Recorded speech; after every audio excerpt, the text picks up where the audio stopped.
প্রথম আসমান থেকে আর দ্বিতীয় আসমানের মাঝখানে আবার মহাশূন্য এরকম খালি জায়গা, দূরত্ব 500 বছরের পরে দ্বিতীয় আসমান।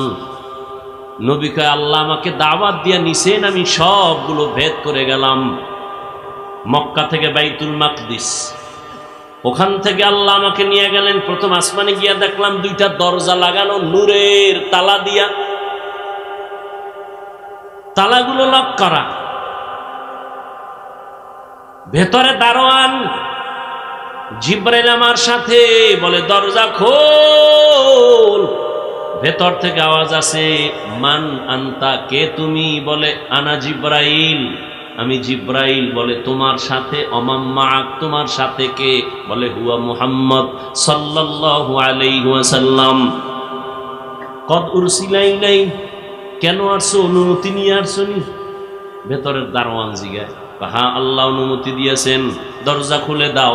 তালা খুলো, 2টা দরজা, দোনোটা দরজা সুন্দরভাবে লাগানো। নবী বলেন তালা লাগানো নূরের তালা। কিসের তালা? নূরের তালা। চাবি কই? ভেতরের দারোয়ান ফেরেশতা কয় চাবি হলো বিসমিল্লাহির রহমানির রহিম। নবী বললেন, তালা খুলে গেল। নবী প্রথম আসমানে ঢুকলেন, আসমানটার ভেতরে আবার বিশাল কুদরতের কারিশমা নবী দেখলেন। এরপরে প্রথম আসমানটা সফর করে উপরে গেলেন, খালি জায়গা 500 বছর। তারপরে দ্বিতীয় আসমান, সেখানেও 2 দরজা। আবার অনুমতি চাইলেন, ভেতরের দারোয়ান অনুমতি দিলেন, তালা খুলল, নবী ঢুকলেন।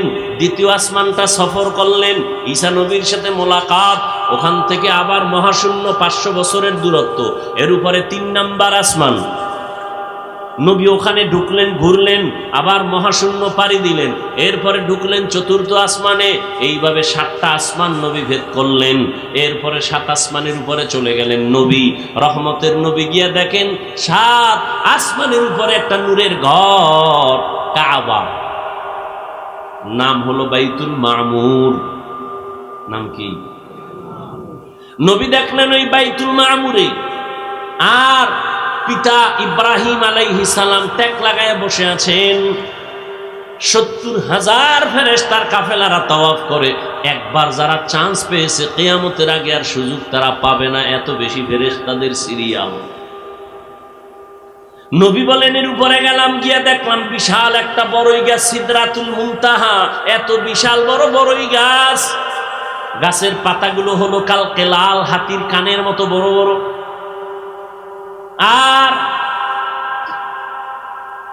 ওই গাছের বড়ইগুলো, তেলের ড্রাম আছে আমগো দেশে, তেলের ড্রাম বড় বড়। বলে এক একটা বড়ই, কুল বড়ই, ওগুলো হলো তেলের ড্রামের মতো বড়। নবী বলেন এখানে তো আমি বসে রয়েছি, যাইয়া জিব্রাইলের দৌড় বা এখানে সফর শেষ। এবার বাহন ও বোরাক শেষ, রফ রফ চলে আসলো, ভিন্ন বাহন। এবার আল্লাহর অর্ডারে উঠলাম। এবার আমাকে নিয়ে যাইতেছে আরো উপরে। এত উপরে যাইতেছি, দেখি পানি। এক জায়গায় গিয়ে দেখি শুধু পানি পানি পানি পানি, ভেতর দিয়ে আমি যাইতেছি, আমার গায়ে পানি লাগে না। আবার উপরে যাইতেছি, আগুন, চারদিকে আগুন, আমার গায়ে লাগে না। এর উপরে আবার পানির স্তর, যাইতে যাইতে যাইতে যাইতে পানির অনেক অনেক অনেক উপরে গিয়ে দেখি আল্লাহ পাক ওখানে নির্মাণ করে রাখছেন নূরের তৈরি আরশে আজিম। আরশে আজিমটা 8 জন ফেরেশতা কাঁধে নিয়ে দাঁড়ানো আছে। আরশে আজিম কই? অনেক উপরে। কয়জন ফেরেশতা কাঁধে নিচে? এদের পা 7 জমিনের নিচে। ও ফেরেশতারাও জানে না ওদের কাঁধের উপরে কি। নবী এবার বলেন আমি আরশে আজিমে ঢুকলাম জুতা খুলে। আওয়াজ আসতেছে নবী জুতা খুলবেন না।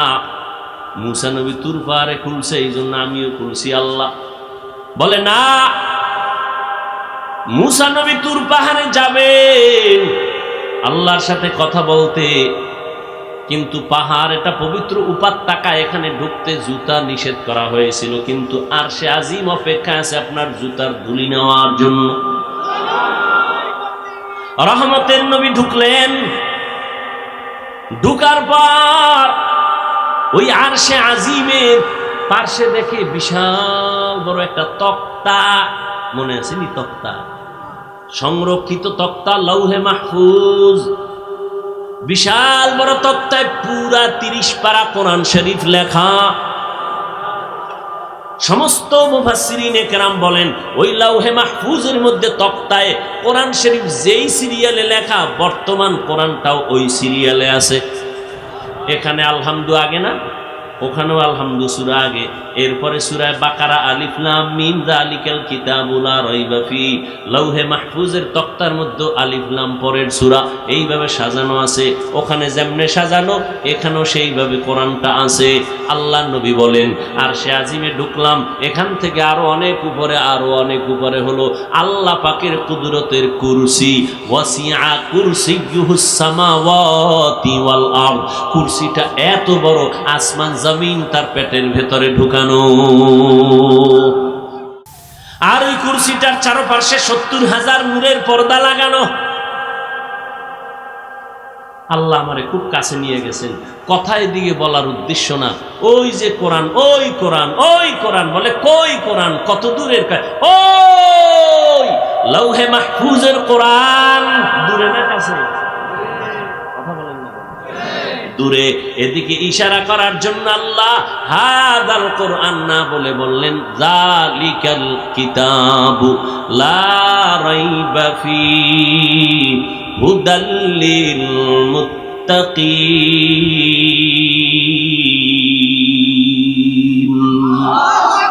ই কালামে জিন্দা কুরআনে হাকিম, হিকমতে উলায়া জালাস্তু কাদিম। কোরআনে কোনো ভুল আসেনি? কখনো ছিল? কখনো ছিল? জন্মলগ্নে ছিল, পরে ঢুকছে।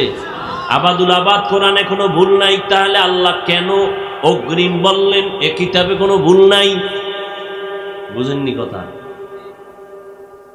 একজনে কয় আমার ঘড়ি হারায় গেছে। কি হারায় গেছে? আচ্ছা না, ওটা বাদ, মোবাইল। কি হারাইছে? আমার মোবাইল হারায় গেছে। কেউ পাইছেননি? পাইলে দিয়েন। একজনে মাঝখান থেকে হারায় কয় আমি নি নাই,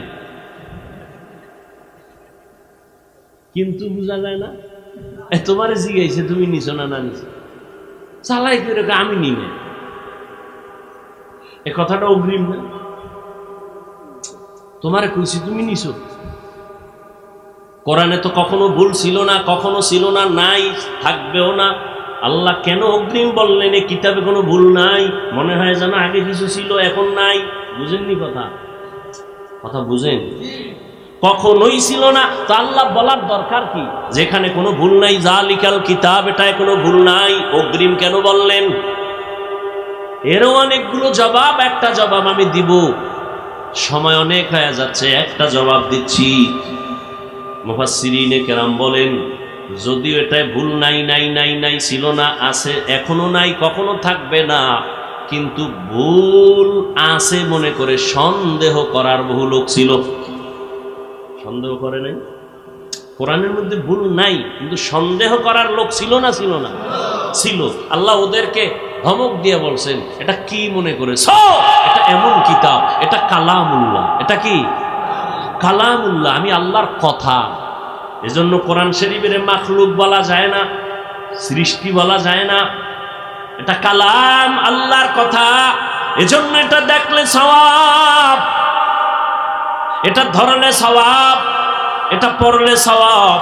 আল্লাহর কসম, কোরআন যদি তুমি খুইলা তাকাইয়া তাকাইয়া মুহাব্বতে তাকায়া থাকো, তোমার মরণের আগে চোখের পাওয়ার নষ্ট হবে না। দেখছেননি? চিনির মধ্যে, আরে পানির মধ্যে চিনি দিছে, চামিচ দিয়ে এটারে নাড়ছে, নাম কি? কয় না? শরবত। আচ্ছা, চিনি দেওয়ার পরে কি রং পাল্টাইছে পানি? এখন শরবত কেন কোন? পানি গণ না কেন? দেখতে তো আগের পানি আছে, এখন কেন আপনি বলেন এটা শরবত? এখন আর চিনি এটার সাথে মিশে গেছে, ধরাও যাবে না, দেখাও যাবে না। ও আল্লাহর বান্দা, চিনি যদি পানির সাথে মিশাইলে এটা শরবত হয়, আল্লাহর কোরআন পানির মধ্যে যদি আল্লাহওয়ালারা দম করে, এটা কোরআন হবে না কেন? এটা কোরআন হবে না কেন? পৃথিবীর একজন বড় চিকিৎসা বিজ্ঞানী, বড় আবু আলী সিনা নাম। তিনি বসে আছেন, তার পাশে একজন জগৎ বিখ্যাত বুজুর্গ, তিনিও আছেন। মাঝখানে একটা রুগী। মাঝখানে কি? আপনারা কথা বলার আশ্বাস দিলে আমি বলি। বুজুর্গ ওই রুগীটারে ঝাড়ফুঁক দেয়, মাথায় হাত দেয়, পানি দিয়া ডলা দেয়, ফু দেয়। পাশে বিশাল বড় চিকিৎসক। ইতিহাসের পৃষ্ঠায় যারা এ নিয়ে লেখাপড়া, সারা দুনিয়ার চিকিৎসা বিজ্ঞানীরা এই ব্যক্তির নাম জানে, শ্রদ্ধা করে, আবু আলী সিনা। হুজুর আপনি কি করেন? হুজুর চুপ হয়ে গেছে, ওনার গায়ে লাগছে। আরে একটা মানুষের এবার ফু দিলে কি হইব? ঔষধ দেয় না, কিছু দেয় না, খালি ফু আনে, কি হইব? দেখেন খুব ভিতরে হালকা রাগ নিয়ে, এই হুজুর আপনি করেন কি? হুজুর কিছু করে না। হুজুর তো আবার যেমন তেমন হুজুর না, কঠিন হুজুর, ভিতরে আগুন আছে। কিছুক্ষণ পর কয়, তুমি গাধা, বুঝবা না। এত বড় চিকিৎসক, আমি কিন্তু স্বপ্নে ভাইয়া কই, এই কথা কও নেই। এত বড় চিকিৎসক, মনে কষ্ট লাগে নাই? গরম হয়ে গেছে, এত বড় সাহস, হুজুর মানুষে এই কথা বললেন কেন? হুজুর আবার চুপ, ও একসাটিয়া মারতেস, এত বড় সাহস আপনি এই ব্যবহার কেন করলেন? হুজুরের উল্টা পাল্টা বলতে বলতে এক পর্যায়ে, হুজুর আপনি মাতেন না কেন, কথা বলেন না কেন? আমি বাংলায় বলছি, এ কি বাংলা ভাষা বলছেন? কিছু ফালতু মানুষ আছে সমাজে, হুদা জায়গায় পেছ লাগে। খুব ভালো করে বুঝেন। এবার হুজুর অনেকক্ষণ চুপ করে, ভাই আপনার রাগ করছেন? রাগ করছি মানে? বলে আপনি রাগ করলেন কেন? আপনি আমাকে গাধা শব্দ কেন বললেন? এটা তো আমি মুখ দিয়ে বলছি, আপনার সমস্যাটা কি? আমি তো আপনার গায়ে হাত দিই নাই, মারি নাই, ধমক দিই নাই, ঘুষি দিই নাই, আমি মুখ দিয়ে বলছি গাধা। আপনার সমস্যা কি? চলে যাইতেছে, বুঝি টুঝি না, সমস্যা কি? বুঝো, ভালো করে বুঝো। একটা গালি দেওয়ার পরে তোমার কলিজার মধ্যে গিয়া যদি বারবার আঘাত করতে পারে, আল্লাহর কোরআন দিয়া যদি বান্দার শরীরের মধ্যে ফু দেই, কেন কোরআন আঘাত করবে না? মেরা এজাজু করদন বেহিসাব, খলকেরা দাদন জওয়াবে বাসওয়াব, যালিকাল কিতাবু লা রাইবা ফীহি হুদাল লিল মুত্তাকিন। এ কোরআন আল্লাহ কেন পাঠাইছেন? এর জবাব হলো, যারা মুত্তাকিন তাদেরকে জান্নাতের পথ দেখাবে। এখানেও অনেক প্রশ্ন। মুত্তাকি কারা? মুত্তাকি তারা যারা আল্লাহকে ভয় করে, যারা আল্লাহকে। আচ্ছা, এখানে যারা আছেন সবাই যদি আমি জিজ্ঞাসা, আপনারা আল্লাহরে ভয় করেননি? অনেকে আবেগে বলবে আপনাদের থেকে বেশি করি, অথচ ফজর পড়ে নাই, জহুর পড়ে নাই, আসর পড়ে নাই, মাগরিব পড়ে নাই, এশাও পড়ে নাই, রাস্তায় বিড়ি টেনে বইছে, এরকম আসে কেন নাই? আবার মোনাজাতের পরেও বিড়ি টানবে, আবার একজনের পকেটে হাত দিছে, আছে না হয়ে গেছে। এও কয় আমি আল্লাহরে ভয় করি। সবাই বলে আল্লাহকে ভয় করি, দাড়ি কামানেওয়ালাও আল্লাহকে ভয় করি, দাড়িওয়ালাও বলে আল্লাহকে ভয় করি। আমি টুপি ছাড়তে চাই না, লজ্জা পাই, আর আপনি টুপি মাথায় দিতে চান না, লজ্জা পান। আপনিও বলেন আমি আল্লাহকে ভয় করি। আমি দাড়ি কাটতে চাই না, আপনি দাড়ি রাখতে চান না। আমিও বলি আল্লাহকে ভয় করি, আপনিও বলেন আল্লাহকে ভয় করি। আমি পর্দা না করলে লজ্জা পাই, আপনি পর্দা করতে লজ্জা পান। আপনিও বলেন আমি আল্লাহকে ভয় করি, আমিও বলি আল্লাহকে ভয় করি। আসলে আল্লাহর ভয় কি জিনিস এটা বুঝি না। हर के दारत খৌফে হক দরদিল মাদাম জান্নাতুল মাওয়া দেহাদ উরা মাকাম। ভয়ের সংক্ষিপ্ত তর্জমা শুনে নেন। মা বাবাকে সন্তান ভয় করলে ওই সন্তান মা বাবার সামনে অপরাধ করে না। ছাত্র শিক্ষকের শাস্তির ভয় যখন অন্তরে থাকে ওই ছাত্র শিক্ষকের সামনে অন্যায় করে না। ঠিক যেই বান্দা যেই বান্দি আল্লাহর আযাবকে ভয় করবে ওই বান্দা কখনো গুনাহ করবে না। গুনাহ তাহলে সন্তান যদি মা বাবার সামনে অপরাধ না করে বোঝা গেল সে মা বাপকে ভয় করে। ছাত্র যদি শিক্ষকের সামনে অন্যায় না করে প্রমাণ হলো সে শিক্ষকের ভয় করে। যেই মানুষ আল্লাহর মোহাব্বত নিয়ে চলে গুনাহ করে না প্রমাণ হলো সেই বান্দা আল্লাহকে ভয় করে। ক্বালান নবী সাল্লাল্লাহু আলাইহি ওয়া আলিহি ওয়াসাল্লাম ইত্তাকিল মাহারিম তাকুন আ'বাদান নাস। নবীজি বলেন, ও দুনিয়ার মানুষ তোমরা অবৈধ জিনিস থেকে ফিরে থাকো, আল্লাহর কাছে মানুষের কাছে মর্যাদা বেড়ে যাবে। এক কথায় জবাব, আল্লাহ পাকের মোহাব্বত নিয়ে যারা আল্লাহকে ভয় করবে এরা কখনো গুনাহ করবে না। গুনাহের হেলিকপ্টার আপনার জন্য রেডি। ওই উপরের ডানা মাটির তলের ডা।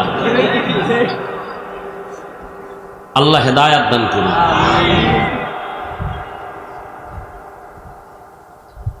তাফসীর এত সোজা।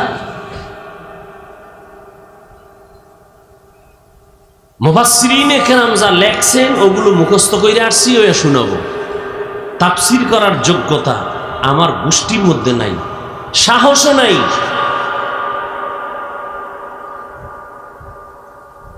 নিজেরে ছোট মনে করলে দেখি এতে সম্মান আমার কত নিচে যায়, আমি এটা দেখে যাব মরার আগে। দেখি নিজের মধ্যে বাহাদুরি না কইরা নিজেরে ছোট বানায় চললে দেখি তো আমার সম্মান কত কমে। দেখি আমি তো ভাবতেও পারি না, আলহামদুলিল্লাহ বৃষ্টি কাদা রাস্তা যে অবস্থা, এরপরে এত মানুষ। আল্লাহ সবাইকে কবুল করেন, হেদায়েতের দৌলত আল্লাহ দান করেন। তাহলে আলেমদের বিরোধিতা করবেন? যারা করে তাদের জন্য একটু দোয়া করবো না বড় দোয়া? দোয়া করবো। আল্লাহ যারা আলেমদের বিরুদ্ধে লেখে এবং মিডিয়ায় অপপ্রচার চালায়, প্রপাগান্ডা ছড়ায়, প্রথম দোয়া করি আল্লাহ এদের হেদায়াত দান করেন। আল্লাহ আপনি দয়া করে তাদের হেদায়াত দান করেন। আল্লাহ আপনি দয়া করে তাদের হেদায়াত দান করেন। আল্লাহ আপনার ইলমে যদি কুদরতে যদি এদের উপরে হেদায়াতের ফাইনাল সিদ্ধান্ত না থাকে যে হেদায়াত হবে না, আল্লাহ এদেরকে আপনি কুদরতের দ্বারা দমন করে দেন। আসেন এবার আমার তেলাওয়াতকৃত আয়াত, যেটা সবাই পারেন। সবাই পারেন না? যেটা আমি পড়ছি আয়াতটা পারেন না সবাই? ঘরের মা বোনেরাও পারে, যারা কোরআন শরীফ জীবনে পারে না এরাও এইটু পারে। আলিফ লাম মিম যালিকাল কিতাবু লা রাইবা ফীহি, এটা পারেন না? পারেন। আজকে এটার মধ্যে কি আছে শুনায় যাবো, যদি আপনারা উঠা বসা না করেন। উঠলে আমিও উঠব, কারণ মেহমানরে দাওয়াত দিয়ে মেজবান পালায় যাইব, এইটা এই নীতি মুসলমানের ভালো নীতি না। আলিফ লাম মিম। আল্লাহ বলেন, ওয়াল্লাহু আ'লামু বিমুরাদিহি বিযালিক, যালিকাল কিতাবু লা রাইবা ফীহি। কোরআন এমন একটা কিতাব যার মধ্যে কোনো ভুল নাই, ভুলের অবকাশ নাই, সন্দেহ নাই। হুদাল লিল মুত্তাকিন, এটা এমন একটা কিতাব আল্লাহ অবতীর্ণ করেছেন, এই কিতাবে পথ দেখাবে ওই সমস্ত বান্দা বান্দীদেরকে যারা আল্লাহকে ভয় করে, মুত্তাকি, এদেরকেই শুধু পথ দেখাবে কোরআন। এই হলো তরজমা আয়াতের। হাদিস পড়েছি, নবী বলেন, মান তাওয়াজা লিল্লাহ রাফাআহুল্লাহ। যেই ব্যক্তি আল্লাহর সন্তুষ্টির জন্য নিজের ছোট মনে করে চলবে, আল্লাহ তার মর্যাদা বাড়ায় দিবেন। নিজেকে যদি বড় বানাতে চাও হে মুমিন, নিজেকে যদি বড় বানাতে চাও হে মুমিন, বড়দের কদমে নিজেকে করে দাও বিলীন। আমরা তো সবাই বড় মনে করি। বড় মনে করার এই গুণটা আল্লাহর না, মুমিনের না, নবীর না, এই গুণটা ইবলিসের। আমি তার থেকে ভালো। আল্লাহ কোরআনে বলছেন, ইবলিস আল্লাহর সামনে কি বলেছিল? আনা খায়রুম মিনহু, আমি আদম থেকে ভালো, আমি তার থেকে ভালো, আমি অমুক বক্তার থেকে ভালো, আমি প্রিন্সিপাল, সব প্রিন্সিপাল থেকে আমি প্রিন্সিপাল ভালো, সব মুফতি থেকে আমি মুফতি ভালো, সব মুহাদ্দিস থেকে আমি মুহাদ্দিস ভালো, সব টাকাওয়ালা থেকে আমি টাকাওয়ালা ভালো। এই আমি ভালো, আমি ভালো, আমি ভালো, আমি ভালো, আমি বড়, আমি বড়, এই স্লোগানটা ইবলিসের স্লোগান। আচ্ছা, এরপরে আসেন, বড় যে দাবি করবেন, কি পুঁজি কি আপনার কাছে বড়? আয়াতের তর্জমা বলে ফেলছি, এবার ব্যাখ্যা চলতেছে। কি বড় যে দাবি করি, বড়র তো একটা পুঁজি থাকতে হবে। কয় আমার টাকা আছে, আমি নড়াইলের মধ্যে বড় টাকাওয়ালা। তো তুমি বড়ত্ব তো টিকে থাকবে তখন তোমার চ্যালেঞ্জে কেউ আগাইতে পারবে না, উপরে উঠতে পারবে না যখন। তোমার নড়াইলের বাহাদুরি তো যশোরে টিকবে না, সেখানে তো আরো বড় বয়ে বয়ে গাঞ্জা খায়, তোমার থেকে বড় নাই? যশোরের বড় গাঞ্জা খায়, ঢাকার ডায় মদ খায়, হে আরো বড়। তোমার বাড়ি আছে 3টা, যশোরওয়ালার বাড়ি আছে 5টা, ঢাকাওয়ালার আছে 10টা। তাহলে এই বড়র কোনো বড়ত্বের কোনো ভ্যালু নেই। আসেন, আমার কণ্ঠ বড়, আমার এলেম বেশি, কত বেশি, আমার ডিগ্রি বেশি, কত বেশি, আমি বড় মুফতি, বড় মুহাদ্দিস, বড় মুফাসসির, কত বড়? আবু বকর থেকে, ওমরে ফারুক থেকে, আব্দুল ইবনে আব্বাস থেকে। কিন্তু এক জায়গায় গিয়ে আমি ব্রেক, আমি যাইতে যাইতে এক জায়গায় আমি তো ধাক্কা দিয়ে সাহাবাদের কাছে গেছি না। এই যুগে যারা আছে এদের কাছেও তো আমি ছোট, এলেমে আমলে।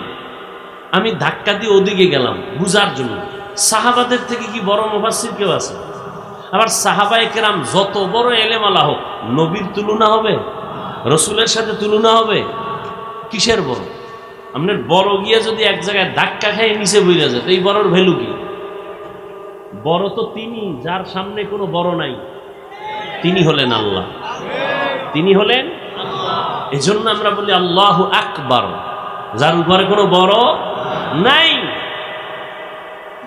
এরপরও একটু বুঝাই, যে কোরআন শরীফ পড়তে জানে না, যে কোরআন শরীফ পড়তে জানে তার কাছে সে ছোট। যে কোরআন শরীফ পড়তে জানে, অর্থ জানে না, যে অর্থ জানে তার কাছে ওই পড়নেওয়ালা ছোট। দেখেন, আবার যে কোরআন পড়তেও জানে, অর্থও জানে, তাফসির জানে না, তাহলে অর্থ জাননেওয়ালা তাফসির কারকের কাছে ছোট। আবার একজনে কোরআনের তাফসির জানে, হালকা পাতলা বেশি জানে না, বিজ্ঞ ব্যক্তির কাছে সে ছোট। আবার কোরআনের তাফসির জানে, কিন্তু কোরআনের আয়াত দিয়া ফেকা মাসআলা বের করতে পারে না, এটা পারে মুফতিরা, তাহলে মুফাসসির সাহেব মুফতির কাছে ছোট। কি ওলামায়ে কেরাম সাক্ষী দিয়েন, উল্টা পাল্টা হইলে ভুল ধরে ফেলাইয়েন। এখন ভয়টা আছে না? কোনো ভয় নেই। আর একদল চেয়ারে বসার আগে কোনো ভয় আছে? কোনো ভয় নেই। আর আমগো হুজুরগো ভয় আগেও নাই, এখনো নেই। আমরা আগেও যেরকম ছিল এখনো আছি, সামনেও থাকবো। চেয়ারম্যানের চেয়ারের মেয়াদ শেষ নাকি আরো আছে? হুজুরগো চেয়ারের মেয়াদ কয়দিন?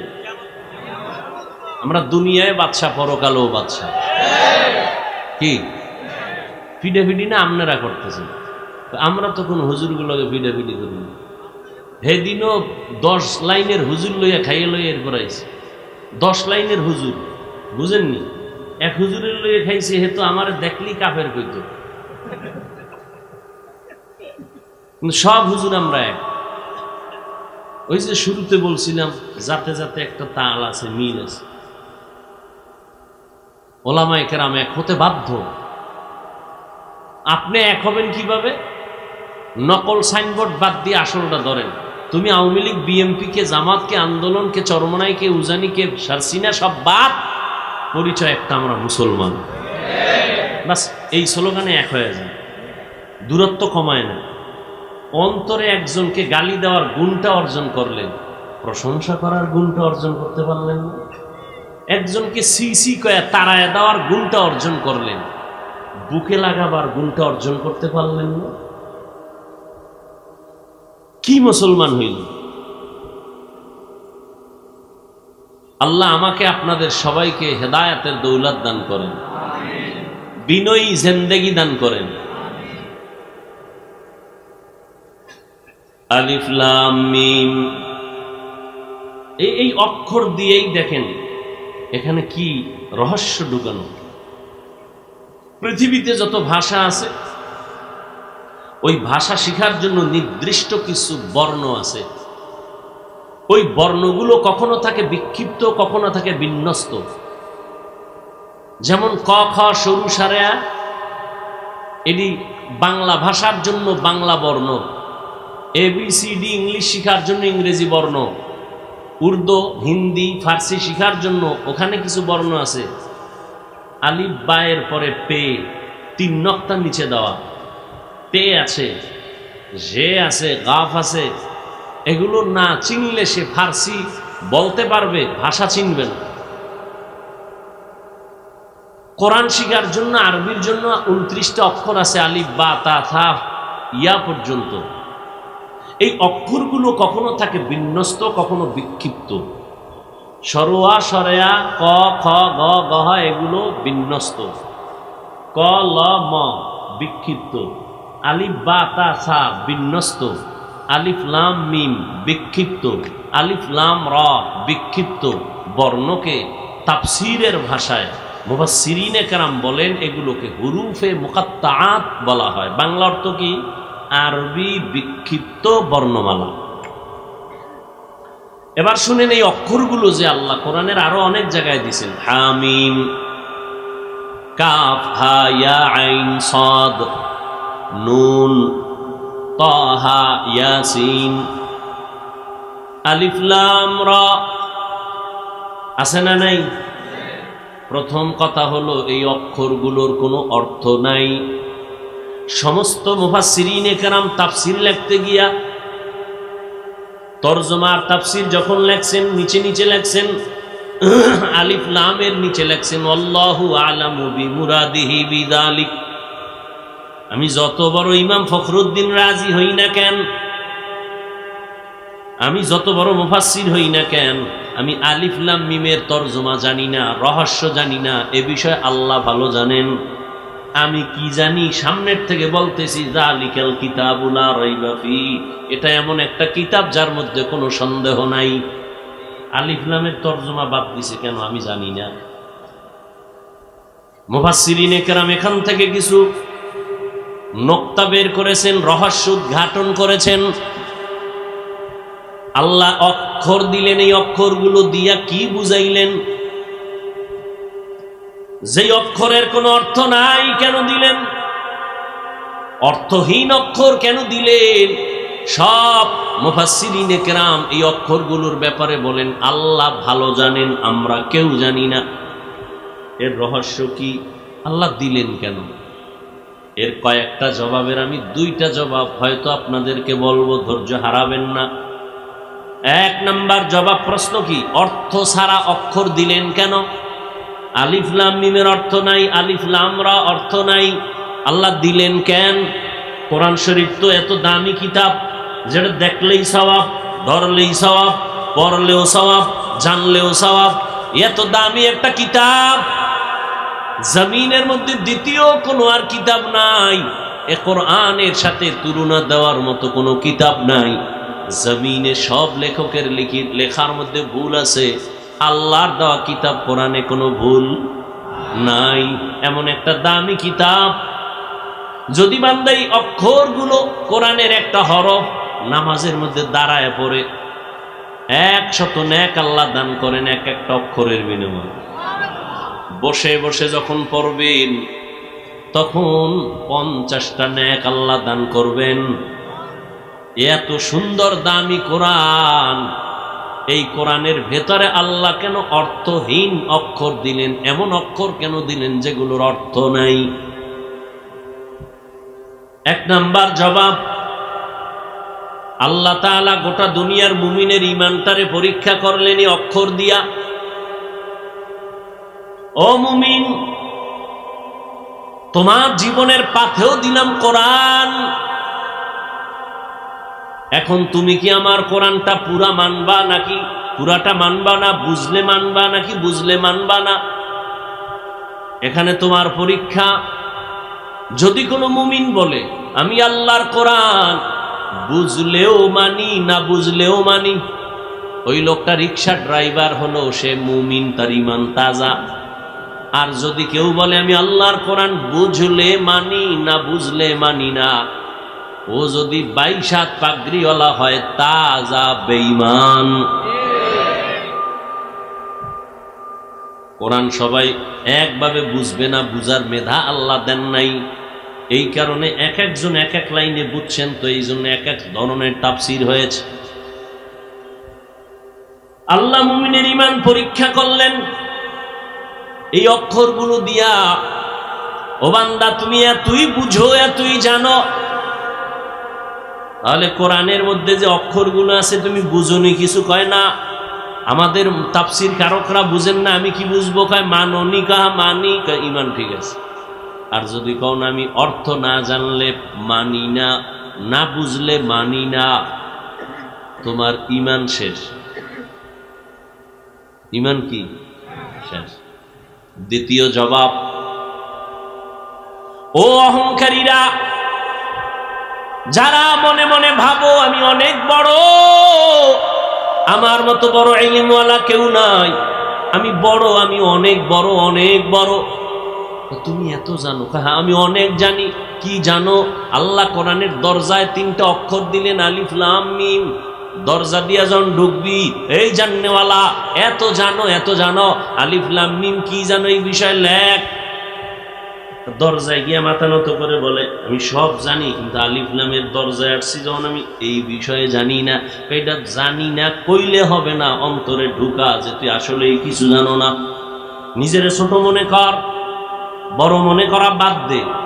কোরআনের দরজার সামনে যেহেতু তুই স্যারেন্ডার হয়ে গেছো, তাহলে ওই অন্তরে রাখ যে আসলে আমার জানার বাইরে অনেক কিছু আছে জানা, যেগুলো আমি জানি না। অহংকার দমন করলেন আল্লাহ অক্ষর দিয়া। দ্বিতীয় জবাব, আরো 5টা জবাব আছে, ওদিকে যাব না। শেষ জবাব হলো, প্রশ্নটা ছিল যে অর্থহীন অক্ষর দিলেন কেন, তার শেষ জবাব হলো এই অক্ষরগুলোর অর্থ অবশ্যই আছে। এটা হলো শেষ জবাব। এই অক্ষরগুলোর কি আছে? অর্থ আছে। কেউ জানে না, কেউ জানে না, আল্লাহ জানেন। কয় না নবীও জানেন। কথা নবী জানলে সাহাবাদের বললেন না কেন?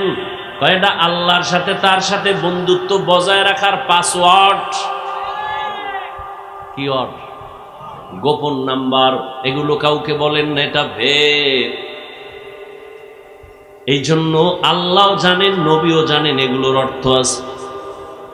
কেউ আবার ধারণা কইরা কিছু অর্থ এভাবে ধারণার উপরে লেখছেন। লাম, আলিফ লাম মিম, মিমের দ্বারা মুহাম্মদ, লামের দ্বারা জিব্রাইল, আলিফের দ্বারা আল্লাহ। কত অর্থ কি হইল? আল্লাহর কোরআন জিব্রাইলের মাধ্যমে মুহাম্মদের কাছে আল্লাহ পাঠাইছেন। বাস, একটা তর্জমা, মানে একটা ধারণার উপরে কেউ কেউ লেখছেন, কিন্তু সবার এক কথা, যিনি লেখছেন তিনিও বলেন আসল রহস্য আমি জানি না, কে জানেন? এলমেরা এজাজু করদন বেহিসাব, খলকেরা দাদন জওয়াবে বাসওয়াব, হক না দারদ দুস্তে খলকা জারেরা, নিস্তে ই খসলত একে দিন দারেরা। যালিকাল কিতাবু লা রাইবা ফীহ। কোন জিনিসকে ইশারা করার জন্য কাছেরটাকে আমরা বলি এই, দূরেরটাকে বলি ওই। বুঝেননি? হ্যাঁ, এই উডোকারে বাবা, ভাল লাগে না? ছেড়ে দিমু? হ্যাঁ, ওই যে বলছি বয়ান যা হবে আপনাদের আকর্ষণ আর মহব্বতে হবে। আমার এখানে ব্যক্তিগত কোনো ক্রেডিট নেই। দূরের জিনিসকে ইশারায় করে বলে ওই, কাছেরটাকে বলে, এটারে আরবিতে বলে দূরেরটাকে বলে জালিকা, কাছেরটাকে বলে হাজা। কোরআন শরীফ ওই না এই বলে? কোরআন শরীফ দূরে না কাছে? কত কাছে কয় অন্তরে, কয় মেধায়, বলে ঠোঁটের আগায়, নাকি দূরে না কাছে? দূরের জিনিসকে ওই বলে, কাছেরটাকে এই বলে, দূরেরটাকে বলে জালিকা। কোরআন যদি দূরে থাকে বলবে জালিকাল কিতাব, দূরের কিতাব। কোরআন শরীফ দূরে না কাছে? তাহলে বলা দরকার ছিল হাজাল কিতাব, এই কিতাব। কিন্তু আল্লাহ জালিকাল কিতাব, ওই কিতাব কেন বললেন?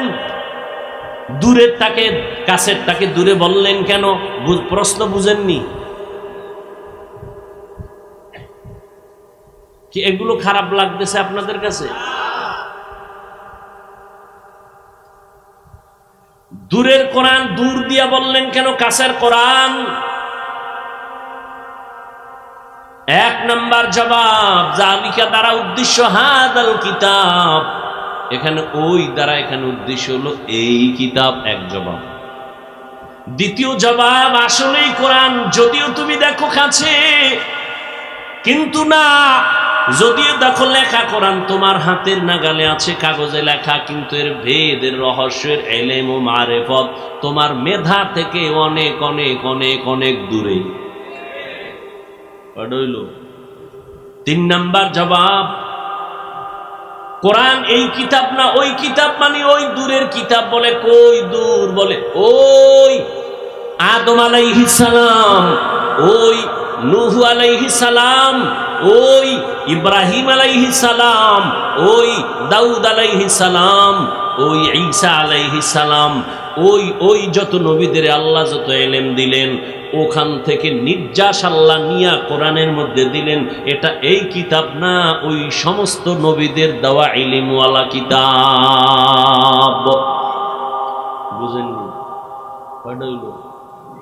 চার নাম্বার জবাব, ওই কিতাব মানে এটা জমিনের কিতাব না, ওই লাউহে মাহফুজের কোরআন। লাউহে মাহফুজ চিনেননি? আর কথা কন না, নড়াইলের পিছনে শিক্ষক ছাত্রকে কয় হিমালয় পর্বত কাছে না আসমান কাছে? কয় স্যার আসমান কাছে। হিমালয় পর্বত আরো দূরে। এটা কেমনে বললি? কয় স্যার সত্যটাই বলছি, হিমালয় পর্বত দেখা যায় না, আসমান দেখা যায়। লাউহে মাহফুজ, লাউহুন মানে তক্তা, মাহফুজ মানে সংরক্ষিত। লাউহে মাহফুজ মানে সংরক্ষিত তক্তা। এই তক্তা কোথায়? আল্লাহকে আমি নবীজিরে দাওয়াত দিয়ে নিয়ে দেখাইছি মেরাজের রাতে। আমরা যেখানে বসে আছি এটার নাম পৃথিবী নামক গ্রহ জমিন। এখান থেকে প্রথম আসমান, মাঝখান জায়গাটাকে দর্শনের ভাষায় বলে মহাশূন্য। দূরত্বর ডিস্টেন্স হচ্ছে 500 বছরের পথ। এখান থেকে 500 বছর দূর, এরপরে প্রথম আসমান। প্রথম আসমান থেকে আর দ্বিতীয় আসমানের মাঝখানে আবার মহাশূন্য, এরকম খালি জায়গা। দূরত্ব 500 বছরের পরে দ্বিতীয় আসমান। নবী কয় আল্লাহ আমাকে দাওয়াত দিয়া নিছেন, আমি সবগুলো ভেদ করে গেলাম। মক্কা থেকে বাইতুল মাকদিস, ওখান থেকে আল্লাহ আমাকে নিয়ে গেলেন প্রথম আসমানে। গিয়া দেখলাম 2টা দরজা লাগানো নূরের তালা দিয়া, তালাগুলো লক করা। ভেতরে দারোয়ান জিব্রাইল আমার সাথে, বলে দরজা খোল। ভেতর থেকে আওয়াজ আছে, মান আনতা, কে তুমি? বলে আনা জিব্রাইল, আমি জিব্রাইল। বলে তোমার সাথে? অমাম্মাক, তোমার সাথে কে? বলে হুয়া মুহাম্মদ সাল্লাল্লাহু আলাইহি ওয়াসাল্লাম। কদ উরসিলা ইলাই, কেন আসছো? অনুমতি নিয়ে আসছো নি? ভেতরের দারোয়ান জিগায়। হ্যাঁ, আল্লাহ অনুমতি দিয়েছেন, দরজা খুলে দাও। তালা খুলো। দুইটা দরজা, দোনোটা দরজা সুন্দরভাবে লাগানো। নবী বলেন তালা লাগানো নূরের তালা। কিসের তালা? নূরের তালা। চাবি কই? ভেতরের দারোয়ান ফেরেশতা কয় চাবি হলো বিসমিল্লাহির রহমানির রহিম। নবী বললেন, তালা খুলে গেল। নবী প্রথম আসমানে ঢুকলেন। আসমানটার ভেতরে আবার বিশাল কুদরতের কারিশমা নবী দেখলেন। এরপরে প্রথম আসমানটা সফর করে উপরে গেলেন, খালি জায়গা 500 বছর। তারপরে দ্বিতীয় আসমান, সেখানেও 2 দরজা। আবার অনুমতি চাইলেন, ভেতরের দারোয়ান অনুমতি দিলেন, তালা খুলল, নবী ঢুকলেন। দ্বিতীয় আসমানটা সফর করলেন, ঈসা নবীর সাথে মোলাকাত। ওখান থেকে আবার মহাশূন্য 500 বছরের দূরত্ব। এর উপরে 3 নাম্বার আসমান। নবী ওখানে ঢুকলেন, ঘুরলেন, আবার মহাশূন্য পাড়ি দিলেন। এরপরে ঢুকলেন 4র্থ আসমানে। এইভাবে 7টা আসমান নবী ভেদ করলেন। এরপরে 7 আসমানের উপরে চলে গেলেন নবী, রহমতের নবী। গিয়া দেখেন 7 আসমানের উপরে একটা নূরের ঘর, কাবা। নাম হলো বাইতুল মামুর। নাম কি? নবী দেখলেন ওই বাইতুল মামুরে। আর পিতা ইব্রাহিম আলাইহিস সালাম ট্যাক লাগায় বসে আছেন। 70,000 ফেরেশতার কাফেলারা তাওয়াফ করে। একবার যারা চান্স পেয়েছে, কিয়ামতের আগে আর সুযোগ তারা পাবে না, এত বেশি ফেরেশতাদের সিরিয়াল। নবী বলেন এর উপরে গেলাম, গিয়া দেখলাম বিশাল একটা বড়ই গাছ, সিদরাতুল মুনতাহা। এত বিশাল বড় বড়ই গাছ। গাছের পাতাগুলো হলো কালকে লাল, হাতির কানের মতো বড় বড়। আর ওই গাছের বড়ইগুলো, তেলের ড্রাম আছে আমগো দেশে, তেলের ড্রাম বড় বড়, বলে এক একটা বড়ই, কুল বড়ই, ওগুলো হলো তেলের ড্রামের মতো বড়। নবী বলেন এখানে তো আমি বসে রয়েছি, যাইয়া জিব্রাইলের দৌড় বা এখানে সফর শেষ। এবার বাহন ও বোরাক শেষ, রফ রফ চলে আসলো ভিন্ন বাহন। এবার আল্লাহর অর্ডারে উঠলাম। এবার আমাকে নিয়ে যাইতেছে আরো উপরে। এত উপরে যাইতেছি, দেখি পানি। এক জায়গায় গিয়ে দেখি শুধু পানি পানি পানি পানি, ভেতর দিয়ে আমি যাইতেছি, আমার গায়ে পানি লাগে না। আবার উপরে যাইতেছি, আগুন, চারদিকে আগুন, আমার গায়ে লাগে না। এর উপরে আবার পানির স্তর, যাইতে যাইতে যাইতে যাইতে পানির অনেক অনেক অনেক উপরে গিয়ে দেখি আল্লাহ পাক ওখানে নির্মাণ করে রাখছেন নূরের তৈরি আরশে আজিম।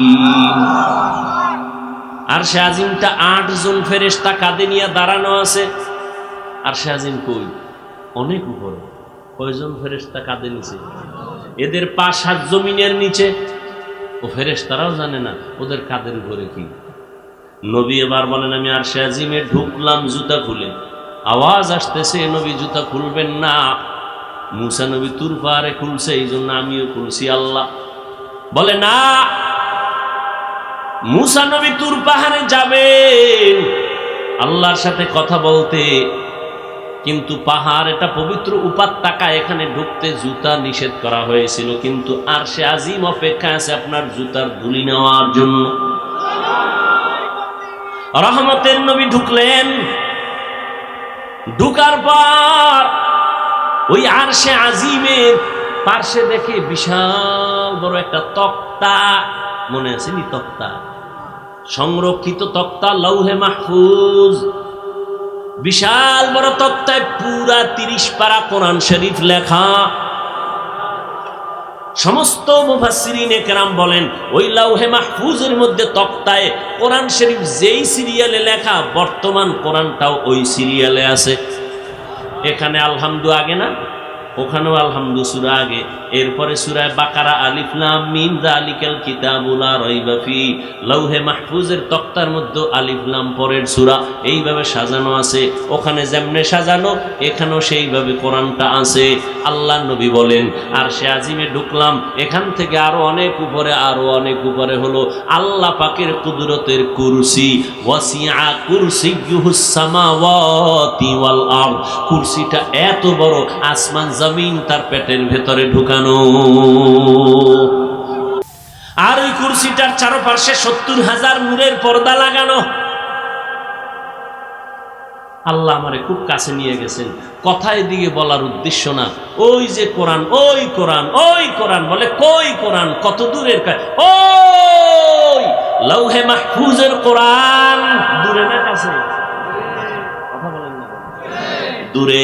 এদিকে ইশারা করার জন্য আল্লাহ হাদাল কোরআন না বলে বললেন যালিকাল কিতাবু লা রাইবা ফীহি হুদাল লিল মুত্তাকিন।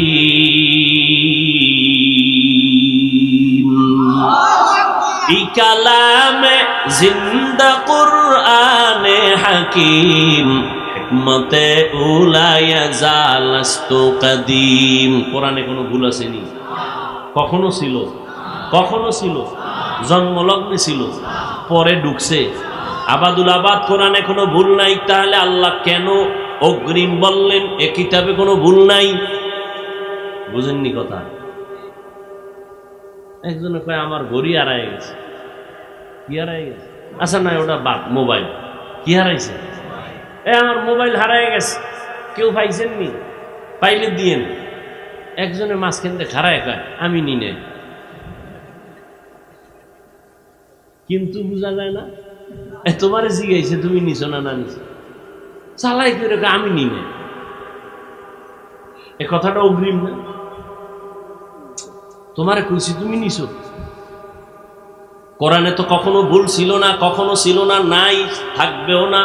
আল্লাহ কেন অগ্রিম বললেন? এই কিতাবে কোনো ভুল নাই। মনে হয় যেন আগে কিছু ছিল, এখন নাই। বুঝেননি কথা? কথা বুঝেন?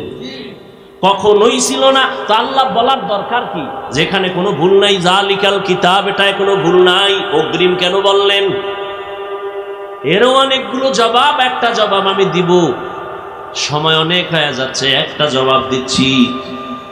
মুফাসসিরিনে কেরাম বলেন, যদিও এটায় ভুল নাই, নাই নাই নাই, ছিল না, আছে, এখনো নাই, কখনো থাকবে না, কিন্তু ভুল আছে মনে করে সন্দেহ করার বহু লোক ছিল। সন্দেহ করে নাই? কোরআনের মধ্যে ভুল নাই, কিন্তু সন্দেহ করার লোক ছিল না? ছিল না? ছিল। আল্লাহ ওদেরকে ধমক দিয়ে বলছেন, এটা কি মনে করেছ? এটা এমন কিতাব, এটা কালামুল্লাহ। এটা কি? কালামুল্লাহ, আমি আল্লাহর কথা। এজন্য কোরআন শরীফের মাখলুক বলা যায় না, সৃষ্টি বলা যায় না। এটা কালাম, আল্লাহর কথা। এজন্য এটা দেখলে সওয়াব, এটা ধরলে সওয়াব, এটা পড়লে সওয়াব। আল্লাহর কসম, কোরআন যদি তুমি খুইলা তাকাইয়া তাকাইয়া মুহাব্বতে তাকায়া থাকো, তোমার মরণের আগে চোখের পাওয়ার নষ্ট হবে না। দেখছেন নি? চিনির মধ্যে, আরে পানির মধ্যে চিনি দিছে, চামিচ দিয়ে এটারে নাড়ছে, নাম কি?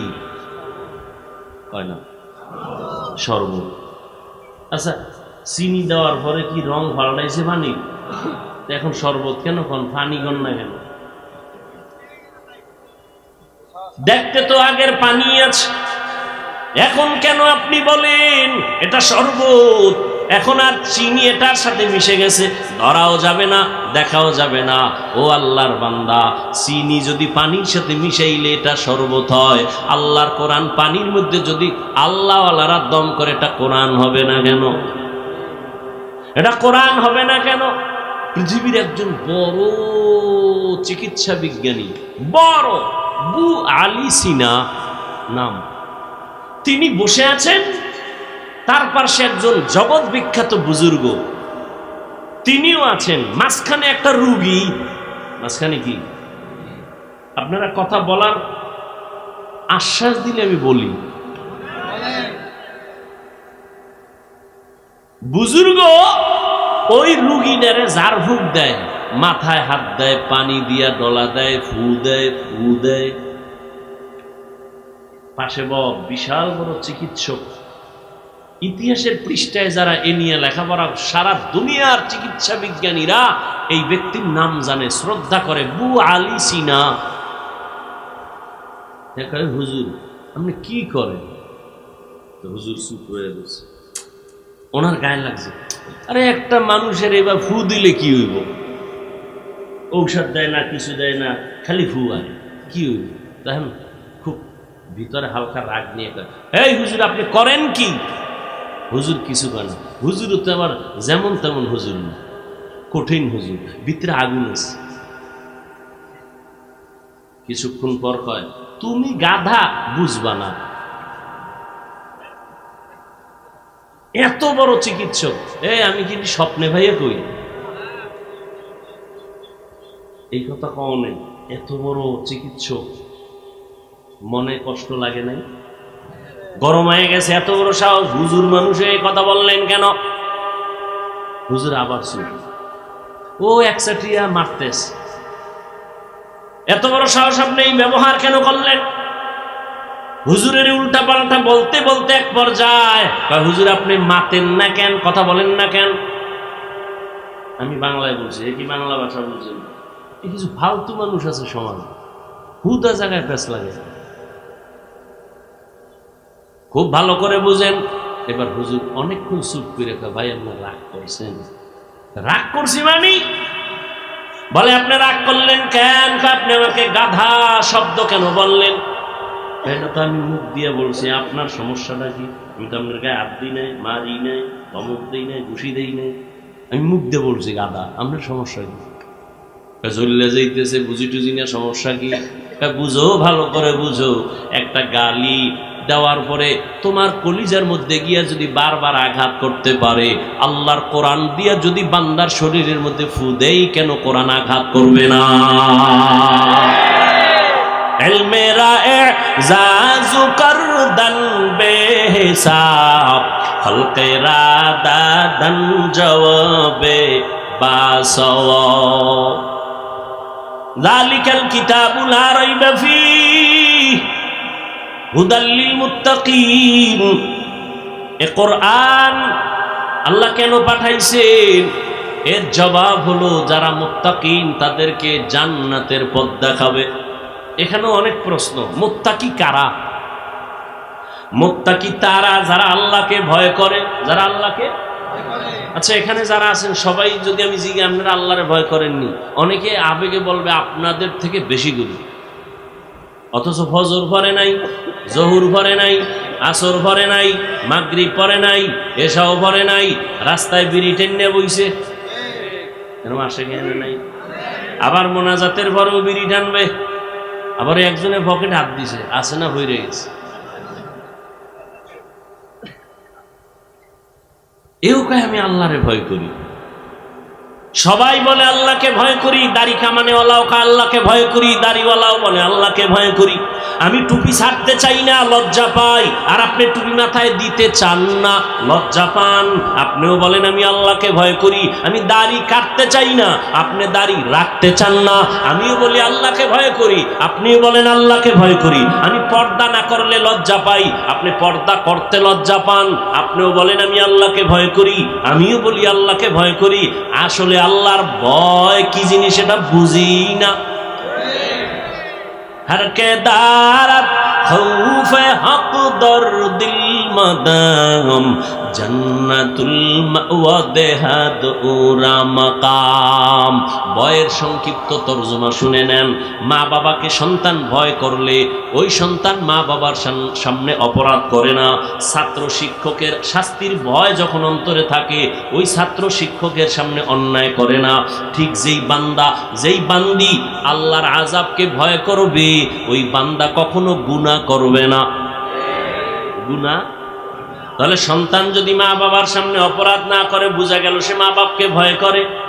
ছাত্র যদি শিক্ষকের সামনে অন্যায় না করে প্রমাণ হলো সে শিক্ষকের ভয় করে। যেই মানুষ আল্লাহর মোহাব্বত নিয়ে চলে গুনাহ করে না প্রমাণ হলো সেই বান্দা আল্লাহকে ভয় করে। ক্বালান নবিয়্যু সাল্লাল্লাহু আলাইহি ওয়া আলিহি ওয়াসাল্লাম ইত্তাকিল মাহারিম তাকুন আ'বাদান নাস। নবীজি বলেন ও দুনিয়ার মানুষ তোমরা অবৈধ জিনিস থেকে ফিরে থাকো, আল্লাহর কাছে মানুষের কাছে মর্যাদা বেড়ে যাবে। এক কথায় জবাব, আল্লাহ পাকের মোহাব্বত নিয়ে যারা আল্লাহকে ভয় করবে এরা কখনো গুনাহ করবে না। গুনাহের থেকে বেঁচে থাকার নাম তাকওয়া। যিনি গুনাহ থেকে বেঁচে থাকে তার নাম মুত্তাকি, আল্লাহর কাছে দামি মুত্তাকি। ইন্না আকরামাকুম ইনদাল্লাহি আতকাকুম। যারা গুনাহ মুক্ত জীবন নিয়ে চলবে, কোরআন তাদেরকে জান্নাতের পথ দেখাবে। যারা গুনাহ করে না তারা মুত্তাকি। বলেন, যারা গুনাহ করে না, গুনাহ থেকে বেঁচে থাকে যে, সে হলো মুত্তাকি। আচ্ছা, তাহলে গুনাহ থেকে যে ব্যক্তি বেঁচে থাকে, আমাকে বলেন তো, সে কি হেদায়েতের বাইরে না ভেতরে?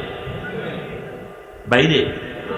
গুনাহের থেকে যিনি বেঁচে থাকেন তিনি মুত্তাকি, মানে কি হেদায়েত প্রাপ্ত বা হেদায়েতের উপরে আছে। কথা ঠিক?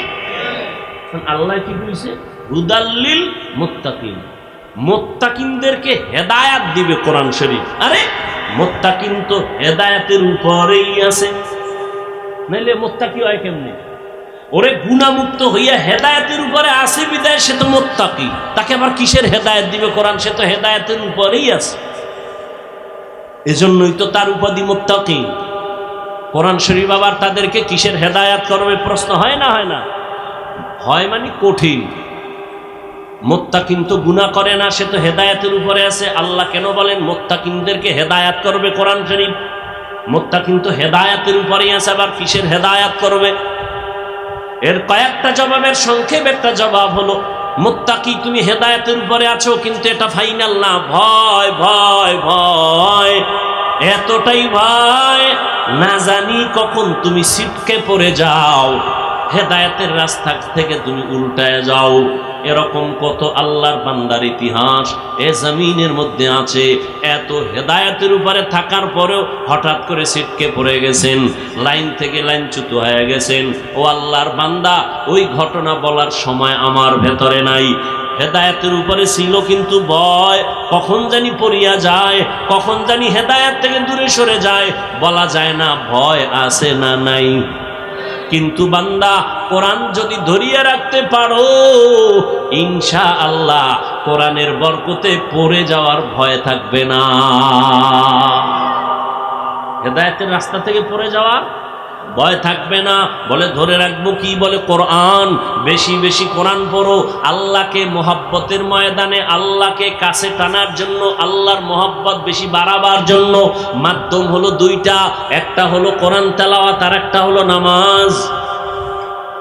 এই দুইটা জিনিস যত বেশি করা যাবে, আল্লাহ তত বান্দার উপরে দুর্বল হবেন, মোহাব্বতের দরজা খুলবেন, রহমতের দরজা খুলে দিবেন। এজন্যই তো আল্লাহ বলেন, ইন্না আকরামাকুম ইনদাল্লাহি আতকাকুম। আমার কাছে দামি ওই ব্যক্তি যার মধ্যে আছে তাকওয়া, আল্লাহর ভয়, গুনাহ থেকে নিজেকে বাঁচাইয়া রাখে।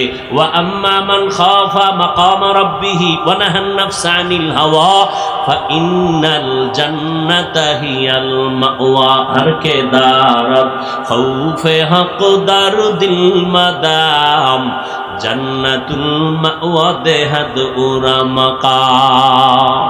আল্লাহর ভয়, এত বয়ান, এত বয়ান, এত বয়ান, এত বয়ান, তাবলীগওয়ালাদের বয়ান, পীর সাহেবদের বয়ান, বক্তাদের বয়ান, জুমার খতিব সাহেবদের বয়ান, এত বয়ান, এত বয়ানের পরেও কেন ময়দানে বেনামাজির সংখ্যা কমছে না বাড়ছে? কমছে। এত বেশি কেন? সুদখোর এত বেশি কেন? ঘুষখোরের এত বেশি কেন? বেপরদা এত বেশি কেন?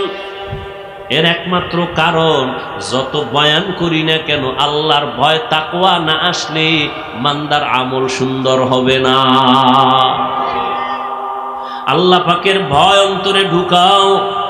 কেমনে ঢুকাবো? তাকওয়া এমন একটা পুঁজির নাম।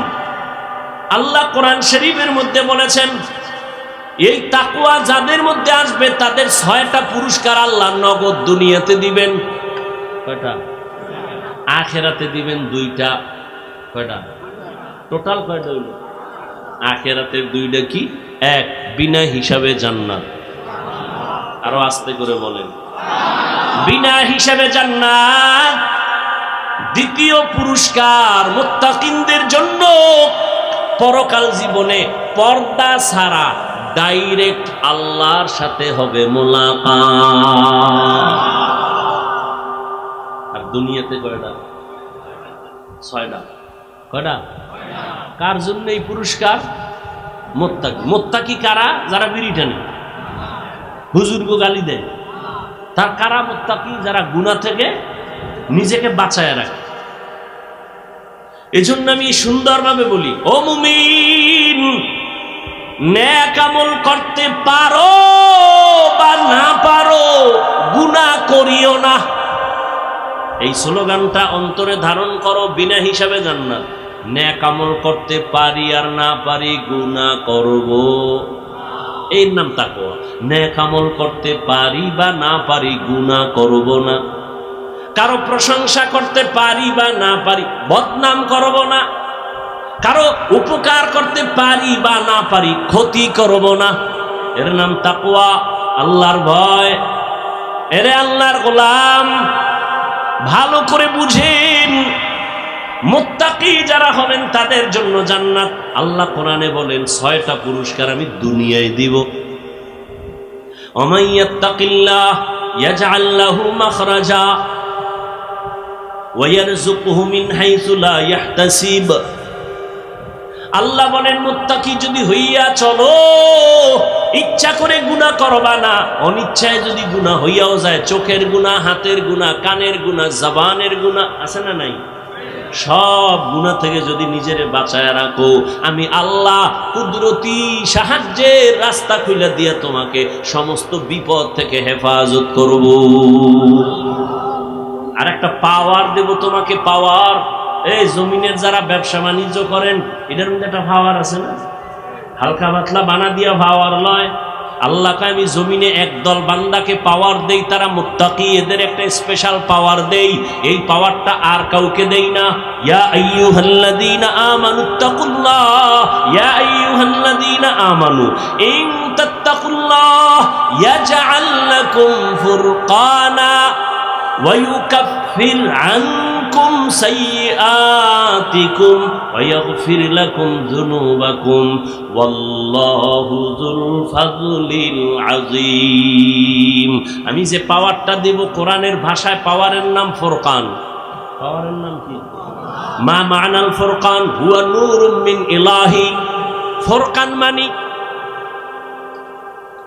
কি হলো?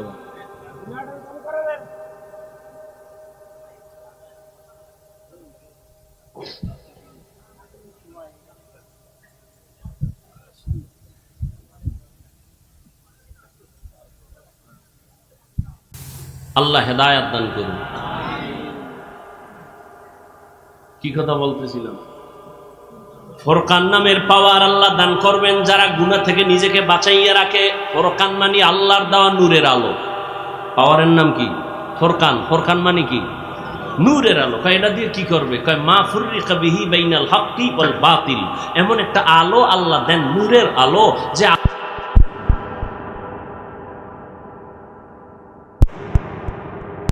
এর নাম ফুরকান। হাদিসের ভাষায় এই পাওয়ারের আরেকটা নাম আছে। قال النبي صلى الله عليه وآله وسلم اتقوا فراسة المؤمن فإنه ينظر بنور الله। হাদিসের ভাষায় পাওয়ারের নাম ফেরাসাত। বলেন, পাওয়ারের নাম কি? আর পীর আউলিয়ার আরেকটা ভাষায় এর নাম ইলহাম, এর নাম কাশফু। ইলহাম, কাশফু। ফেরাসাতের পাওয়ার।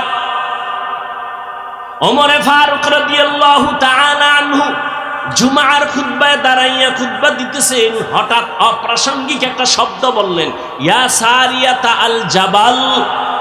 ও সারিয়া, পাহাড় পাহাড় পাহাড়, 3বার বললেন, ইয়া সারিয়া আল জাবাল, ইয়া সারিয়া আল জাবাল, ইয়া সারিয়া আল জাবাল। সারিয়া একজনের নাম।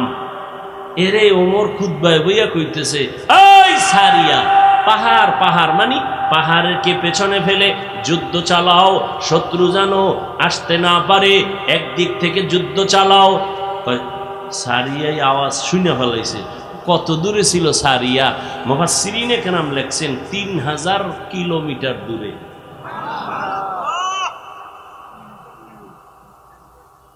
ইরানের মধ্যে একটা জায়গা। ওমরের আওয়াজ শুনে ফেলাইছে। সবাই আসার পরে জিজ্ঞাইছে, ওমরের আওয়াজ শুনছিলি নি? কয় স্পষ্ট শুনছি, মনে হয় পেছন থেকে আমাকে ডাক দিছে। এর নাম ফেরাসাত। ওমর দেখলেন কেমনে? এই বেদাতিরা দলিল দেবেই তো গায়েবের মালিক হয়ে গেছে। ওমর দেখলেন কেমনে? সারিয়া ওই পাহাড়ের পার্শ্বে আটকানো আছে। ওমর 3000 মাইল থেকে ডেইখা কেমনে বললেন মদিনার খুতবা দেওয়ার মাঝে? বুঝেননি কিছু, বুঝারও মেধা নাই, কলব নষ্ট হয়ে গেছে, নষ্ট হয়ে গেছে। এই পাওয়ারের নাম কোরআনের ভাষায় ফুরকান, হাদিসের ভাষায় ফেরাসাত। আল্লাহ তাআলা কলবের চক্ষু খুলে দিছেন। ও মুমিন, আমি চশমা লাগাইছি, এই আয়নার এত পাওয়ার যে 500 মাইল দূরের থেকেও দেখার মতো পাওয়ার আয়না নাই, ক্যামেরা নাই। আছে। দুনিয়ার মানুষ যদি ক্যামেরা বানাইতে পারে, 500 মাইল দূর থেকে ক্যাচ করবে, রেকর্ড করবে, ভিডিও ধারণ করবে, আমার আল্লাহ পারেন না? এটা বুঝেন না কেন? আল্লাহর কুদরতের সাথে গাদ্দারি করেন কেন? আল্লাহ কোরআনে বলতেছেন পাওয়ার আছে, এরপর দলিল স্পষ্ট কোরআনও আছে। সুলাইমান বিলকিসের ঘটনা আপনারা জানেন। সুলাইমান নবী জমিন থেকে 9 মাইল উপরে তার সিংহাসন, মদিনাতুল মুনাওয়ারা এর পার্শ্ব দিয়া যাইতেছেন। হঠাৎ সুলাইমানের কানে আসছে গর্তের পিপিলিকা তার জাতি বাইরে বয়ান করে, ইয়া আইয়ুহান নামলু দুখুলু মাসাকিনাকুম, এই পিপিলিকা আমার জাতিরা ভিতরে ঢুক, আইতেছে আইতেছে। সুলাইমান নবী বলেন 9 মাইল উপরে আমি, কিন্তু পিপিলিকার বয়ান আমি নিজ কানে শুনতেছি। সুবহানাল্লাহ। না বুঝছি, ধৈর্য হারায় গেছে, ঘুম ঘুম ভাব। জিন্দগি মে বন্দগি তু করনা হে, जिंदगी में बंदगी तू करना है, जिंदगी बे बंदगी शर्मिंदा है, जिंदगी बे बंदगी शर्मिंदा है। दुनिया में हो दुनिया का तलबगार न हो, बाजार से गुजर हो खरीदार ना हो, ये दुनिया एक मिसल कागज फूल है, ये दुनिया एक मिसल कागज फूल है, जिंदगी में बंदगी तू करना है, जिंदगी बे बंदगी शर्मिंदा है, जिंदगी बे बंदगी शर्मिंदा। এরে আল্লাহর বান্দা ভালো করে বুঝেন, সুলাইমান নবী পিপিলিকার বয়ান শুই না সিংহাসনকে বললেন ল্যান করো, নিচে নামো। নিচে নামলেন। নামার পরে সুলাইমান নবী, ঘটনা অনেক বড় আপনারা জানেন, বলে বিলকিস ওই যে হুদহুদ পাখি গেছি গা, ও লই আইছে এক খবর। আপনি মনে করছেন বড় হুজুর, এদেশে তো এক ম্যাডাম বয়ে রয়েছে সিফার ভিতরে। ম্যাডাম দেশ চালায়, পাওয়ার কত, তাই নাকি? বলে হ্যাঁ সত্য। নিকয় সত্য কথা বুঝবো কেমন? একটা চিঠি লেখি, চিঠিটা ফাটায় দাও, কি উত্তর আসে আবার নিয়ে আসো। ইন্নাহু মিন সুলাইমান ওয়া ইন্নাহু বিসমিল্লাহির রহমানির রহিম। চিঠি লিখে দিলেন। এরপরে আদান প্রদান হয়ে গেল। এবার সব ওকে হয়ে গেল। সত্যি বিলকিস নামের এক মহিলা মুলকে সাবা শাসন করে, শোষণ করে। সুলাইমান নবী বলে আমি বিলকিসের দাওয়াত দিছি, আসতেছে। কিন্তু আসতে আসতে বিলকিসের সিংহাসনটা কে আমার সামনে আনবা? ক্বালা ইফরিতুম মিনাল জিন, জিনের মধ্যে একজন বীর দাঁড়ায় গেল। ও নবী সুলাইমান, আমি পারবো। টাইম কত? আপনার মিটিং শুরু শেষ হওয়ার আগে। সুলাইমান নবী বলে হবে না, আরো আগে চাই। এবার জীর্ণ শীর্ণ একজন গোলাম, আদমের সন্তান মানুষ দাঁড়ায় গেল। ইলমুম মিনাল কিতাব, কিতাবের এলেম ছিল, আসমানি এলেম ছিল তার কাছে, আল্লাহর দেওয়া পাওয়ার ছিল। হযরত আমি পারবো। জিনে পারছে না মানুষ পারছে? বলেন। পাওয়ার কার আছে? মানুষের পাওয়ার বেশি না? আল্লাহর কাছে জিন দামি না মানুষ দামি? নূরের সৃষ্টি ফেরেশতা দামি না মানুষ দামি? তা আল্লাহ মানুষকে দিবেন না জিনকে দিবেন? আল্লাহ মানুষকে আসল পাওয়ার দিবেন না ফেরেশতাকে দিবেন? আল্লাহ মানুষকে দিছেন, মানুষকে আমি পারবো। কোরআনের আয়াত সূরা নমল খুঁজেন। সুলাইমান কয় জিনেরে কইলাম টাইম লাগবে বলে মিটিং শেষ হওয়া পর্যন্ত, তোমার লাগবে কত? সুলাইমান নবী যখন প্রশ্ন করলেন, আল্লাহর বান্দা কয় আপনি চোখ বন্ধ করে খুলবেন, দেখবেন সিংহাসন হাজির। এ কি বানানো কথা? হ্যাঁ, এরে আল্লাহর বান্দায় পাওয়ার আল্লাহ দান করেন। কোরআনে ভাষায় পাওয়ারের নাম তাকো, আরে পাওয়ারের নাম ফুরকান। হাদিসের ভাষায় পাওয়ারের নাম ফেরাসাত। আর এই পাওয়ার আল্লাহ তাদেরকে দান করেন যারা তাকওয়ার উপরে চলে। তাকওয়া মানে কি? গুনাহ করা না গুনার থেকে বেঁচে থাকা? গুনার থেকে বেঁচে থাকা। চোখের দ্বারা গুনাহ হবে না। এরে যুবক, সারাটা রাত মোবাইলে কি করো? চোখের গুনার প্র্যাকটিস করি সারা রাত। মোবাইলটা সামনে নিয়ে গুনা গুনা গুনা গুনা গুনা করে সারা রাত কাটাইলে রে যুবক। খুব মাস্তানি ভাব নিয়ে বসে আছো। চেহারার মধ্যে তোর আলো নাই কেন? তোর চেহারায় কেন উজ্জ্বলতা নাই? তোর বয়স মাত্র 25 থেকে 30। 40-এর আগে তো চেহারা নষ্ট হওয়ার কথা না। 30 বছরে তোর চেহারার মধ্যে আকর্ষণ নাই কেন? দেখলে মায়া লাগে না কেন? এরা যাদের কলবের চক্ষু খোলা তারা বলতে পারবে তুই রাতের বেলা কি পরিমাণ গুনাহ করেছো। নিজ হাতে নিজের জবাই করলি ছুরি ছাড়া। মোবাইল হাতে নিয়ে যৌবন শেষ করলি নিজেরটা নিজে। এরে যুবক, নিজের চরিত্রটাকে ধ্বংস করলি। মা বাবা তোরে বরদোয়া করে, তুই এত চরিত্রহীন। আলেমরা তোরে খারাপ জানে, তোর ব্যবহার এত খারাপ। এলাকার মুরব্বীরা তোরে বরদোয়া করে, তুই গাড়ির তলে কইরা মর। ঠিকই তো বড় বাইক লইয়া বের হইছ, লাশ হইয়া ঘরে আইছ। হয় না? হয় না? আরো আকাম কর। কবি নজরুলের ইতিহাস পড়ো, কত গর্ব করো। তোর মতো সারা রাত মোবাইলে আকাম করলে কবি আর নজরুল হতে পারতো না। ও বাবা, তোমার সাথে আমার দুশ্মনী নাই বাবা। পাও ধরে বুঝাইতে চাই, যদি মনে বলতা ডাইরেক্ট বলতা হাফিজ ভাই নিচে আসবেননি, পাও ধরবেননি, বল এখন নেমে আসবো। আমি কিন্তু এতক্ষণ যে চিল্লাইছি, পৃথিবীতে কথা বলার মতো কষ্টের কোনো কাজ নাই। কিসের মাটি কাটা কষ্ট, কিসের রডের ফ্যাক্টরিতে কষ্ট, সিমেন্ট ফ্যাক্টরিতে, এর থেকে সব থেকে বেশি কষ্ট কথা বলা।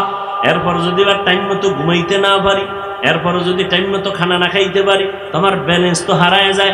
একটা মানুষের ঘুম হলো শরীরের ঔষধ। সেই ঘুমটা টাইম মতো হয় না, সেই ঘুম নাই, খানা নাই।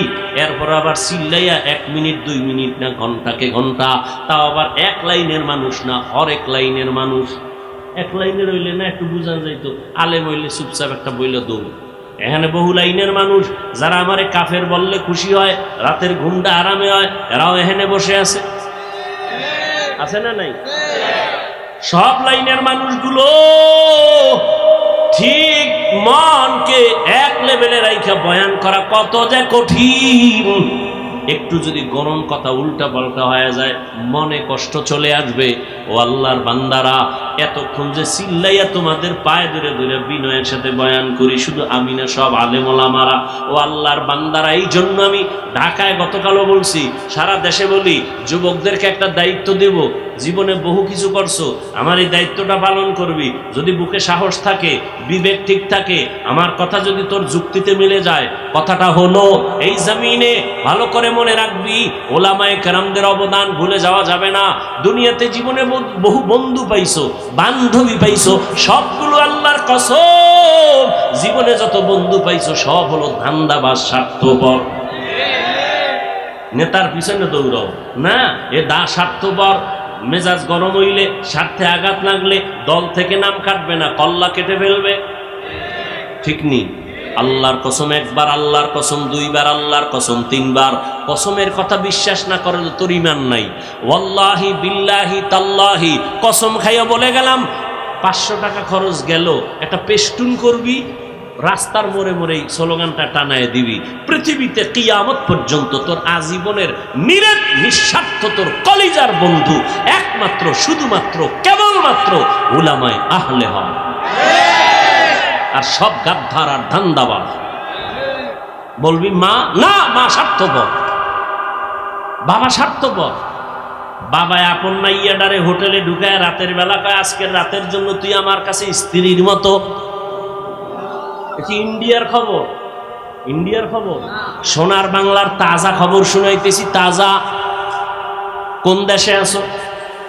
এরে যুবক, স্বার্থে আঘাত লাগলে তোর বন্ধু তোর নাম্বারটা ডিলিট করে দেয়, ঠিক নেই? বান্ধবী তোর টাকা পয়সা খাইয়ে আর এক জায়গায় কোরআন কসম খায় আমি তোমার, ঠিক নেই? দুনিয়াতে যারে পাইছো সব ধান্দাবাজ, স্বার্থপর।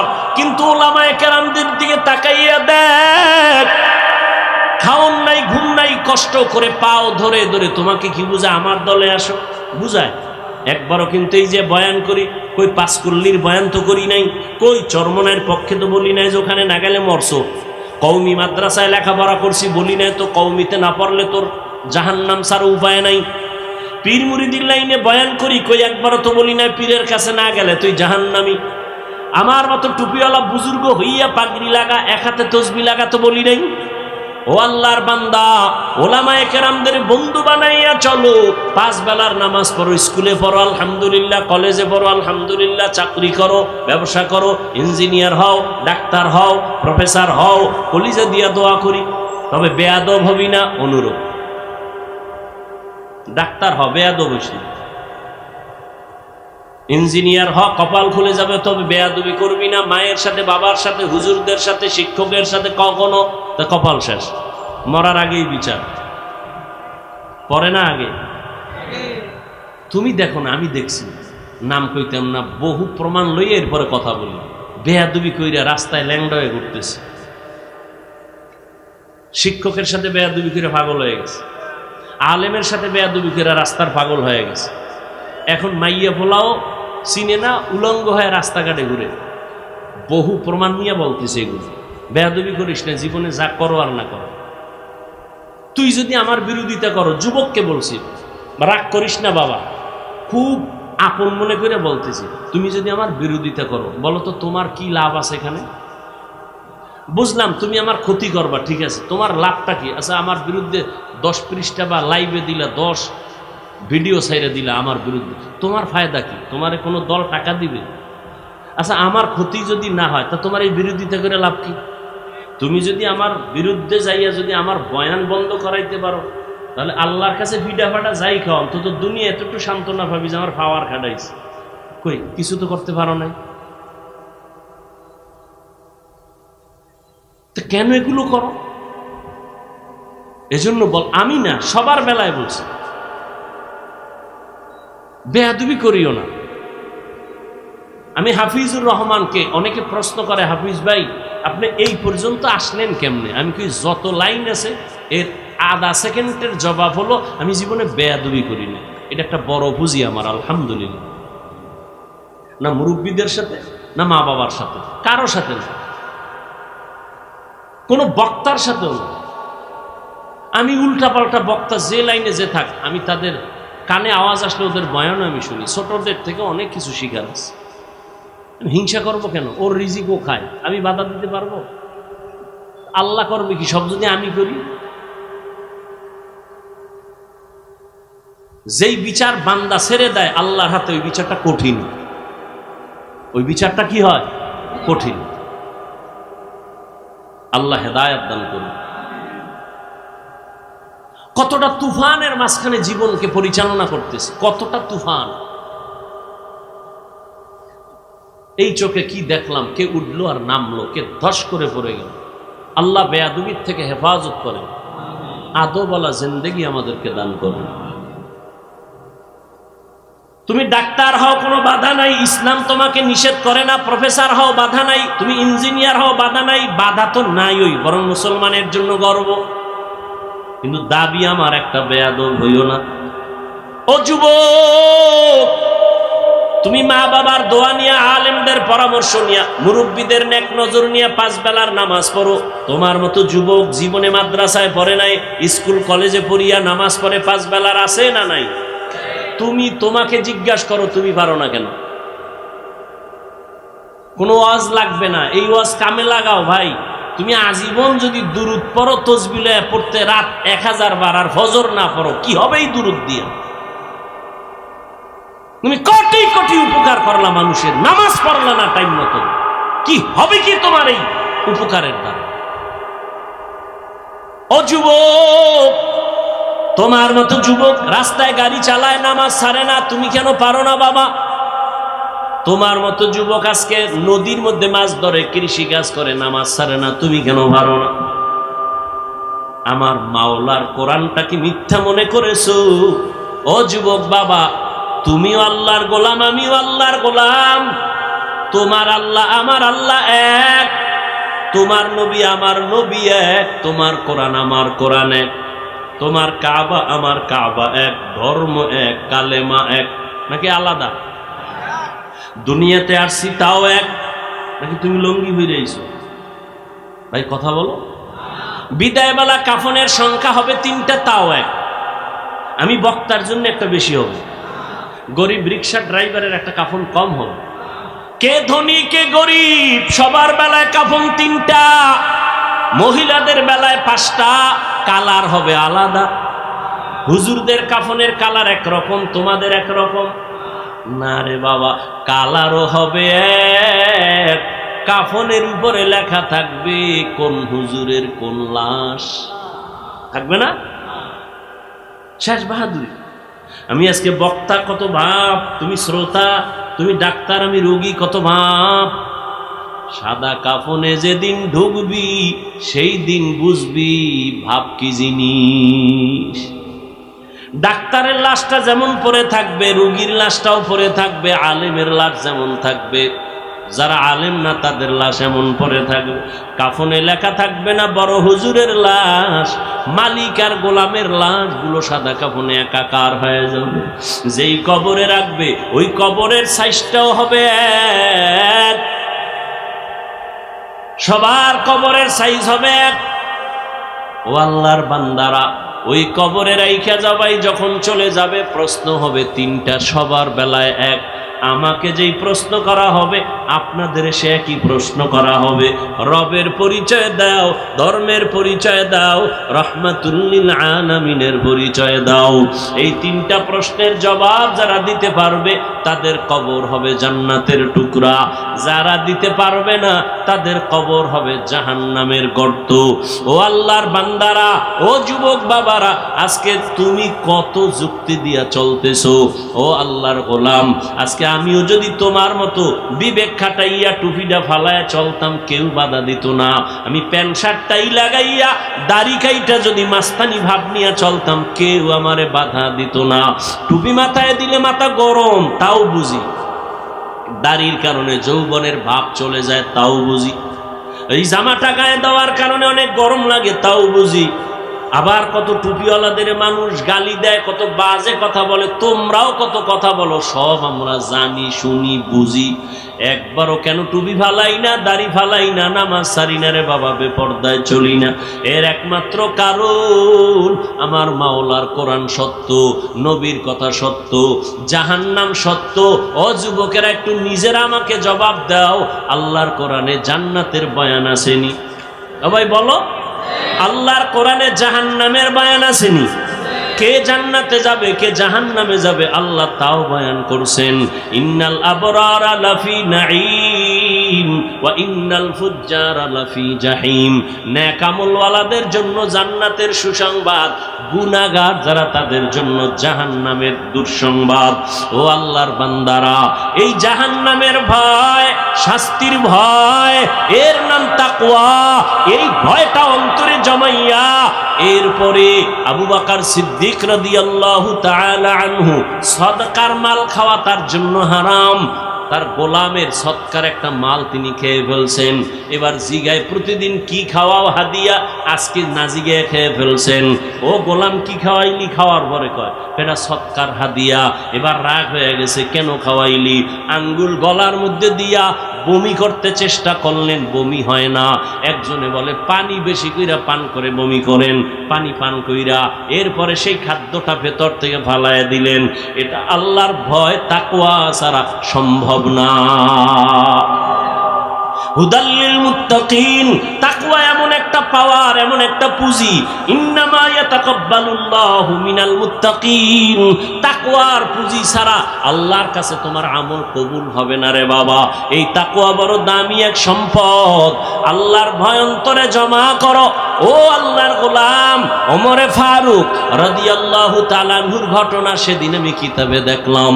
তিনি যখন খেলাফতের জায়গায় বসা, তখন অর্থ মন্ত্রণালয়ের দায়িত্ব ছিল পয়গম্বরের একজন জলিল কদর সাহাবী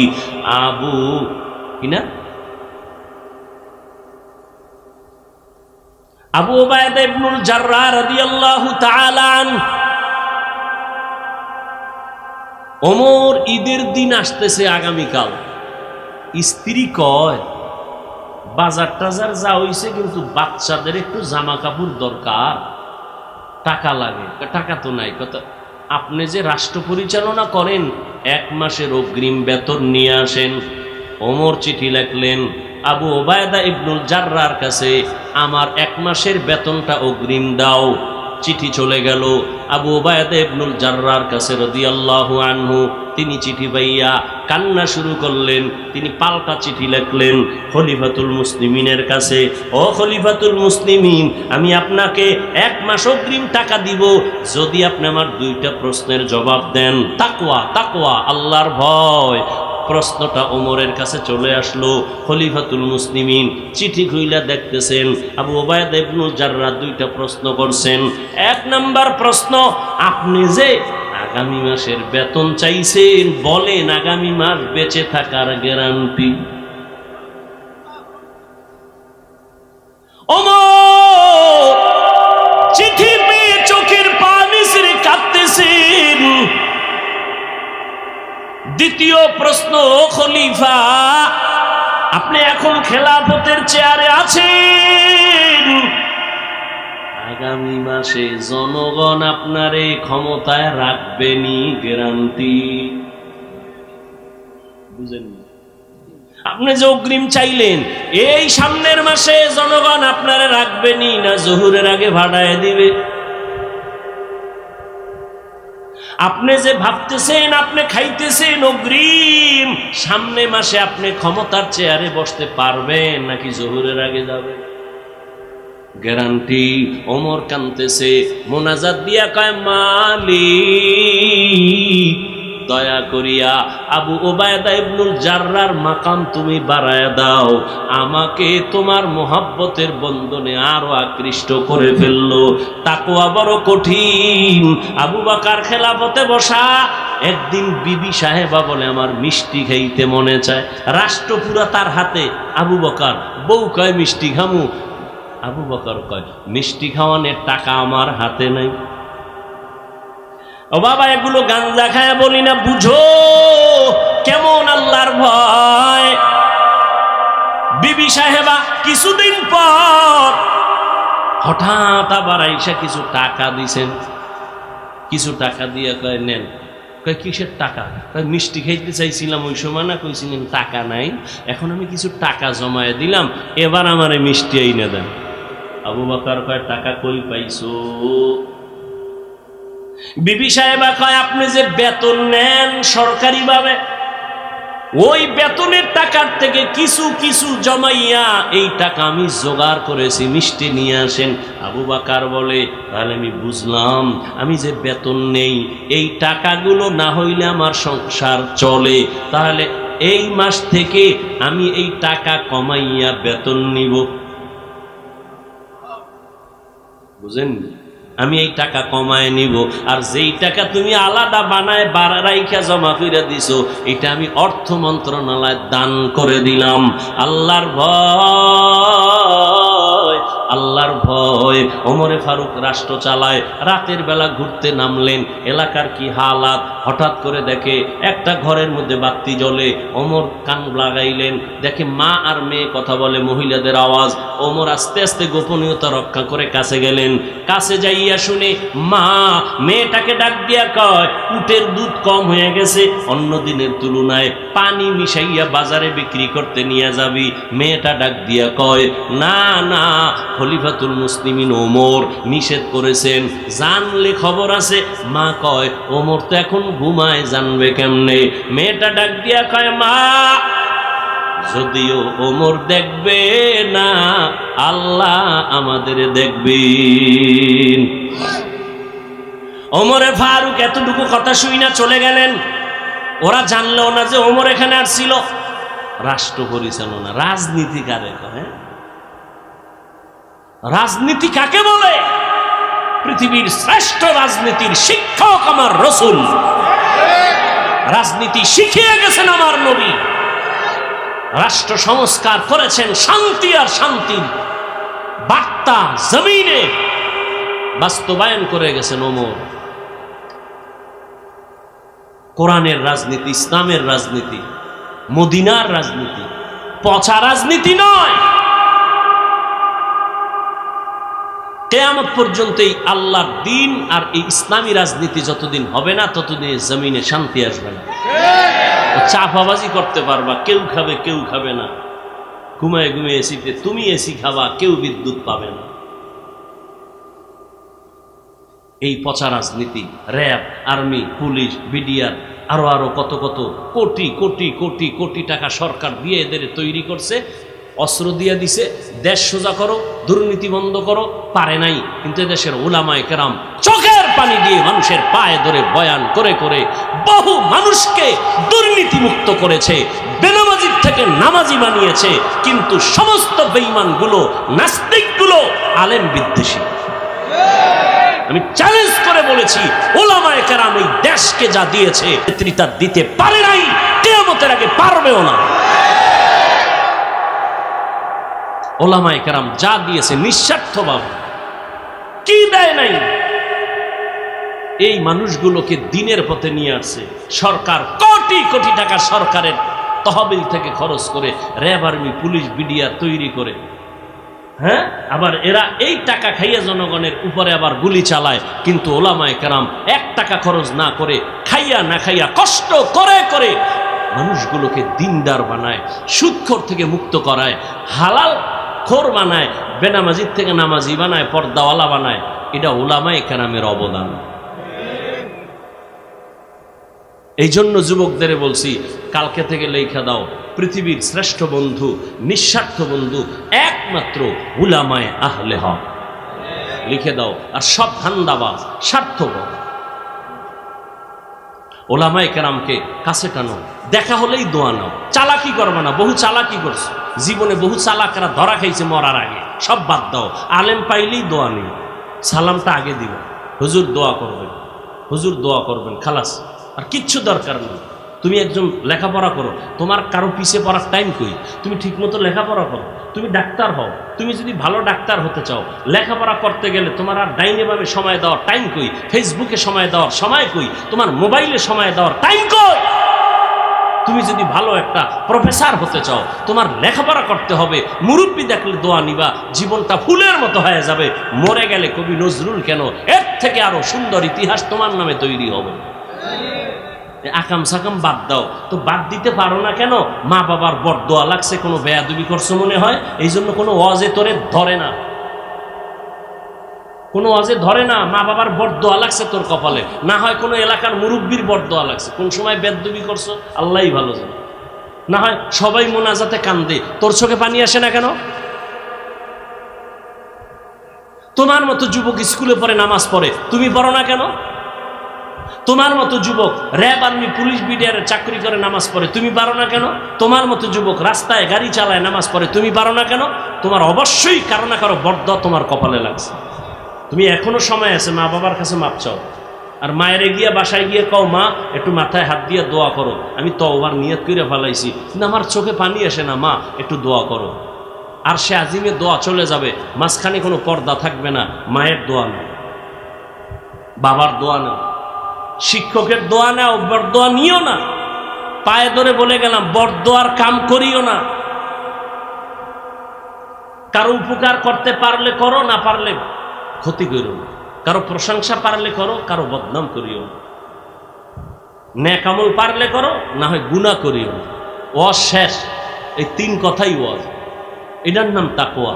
পারলে নেক করো, না পারলে চুপ, গুনাহ করিও না। এটা হলো সব থেকে বড় তাকওয়া। পারলে প্রশংসা করো, না হয় চুপ, বদনাম করিও না। পারলে উপকার করো, না হয় চুপ, কারো ক্ষতি করিও না। তোমার তো বুঝ আমার থেকে মোটেও কম না, আলহামদুলিল্লাহ। তুমি তো একটা ভালো ছাত্র, স্কুলে পড়ো, কলেজে পড়ো, মেধা আছে। তোমার থেকে অশালীন ব্যবহার আসবে কেন? তুমি ফেসবুকে উল্টাপাল্টা করবা, মানুষের অন্তরে কষ্ট যাবে কেন? তোমার মা বাবা কষ্ট করে তোমাকে মানুষ বানাইতে চায়, আর তুমি করো কি? তোমার মা বাবা চায় তুমি একটা ভালো ডাক্তার হবে, শুধু নড়াইলে না, গোটা দেশে তোমার সুনাম ছড়িয়ে পড়বে। কিন্তু তুমি করতেছো কি? নিজের জীবনটাও খাইতেছো, মা বাবার নাকে মুখে জীবনের বেইজ্জতির চুনকালি লাগাবার ফিকিরে চলতেছো। তোমার কারণে মা বাবা মুখ দেখাইতে পারে না। তুমি কত বড় অভিশপ্ত সন্তান, নির্লজ্জ বেহায়া সন্তান। তোমার কারণে মা বাবা কষ্ট পায়, সমাজে মুখ দেখাইতে পারে না। তুমি এত বড় অভিশপ্ত সন্তান, তুমি আবার মাস্তানি করো। তোমার ব্যবহারে এলাকার মুরব্বীরা কষ্ট পায়, আলেম কষ্ট পায়, বন্ধু বান্ধবেরা কষ্ট পায়। তুমি নিজেকে বড় মনে করো কিভাবে? তোমার মুখে হাসি আসে কিভাবে? এখনো অনুরোধ করে বলি, তওবা করো। আল্লাহ তো সব থেকে বড় দয়াময়। জীবন ভর অন্যায় করে বলবা আল্লাহ মাফ করে দাও, বুঝি নেই। 1 সেকেন্ডে জিন্দেগির সব গুনাহ মাফ, 1 সেকেন্ডে সব মাফ। তোমার মতো আমার মতো কত যুবক ঘুমের ঘরে মরে না? কি বাবা, মরে না? তুমি যদি মরে যাও আজকে ঘুমের ভিতরে, কালকে তুমি কবরের লাশ, শেষ। জীবনের জল্পনা কল্পনা 1 সেকেন্ডে শেষ।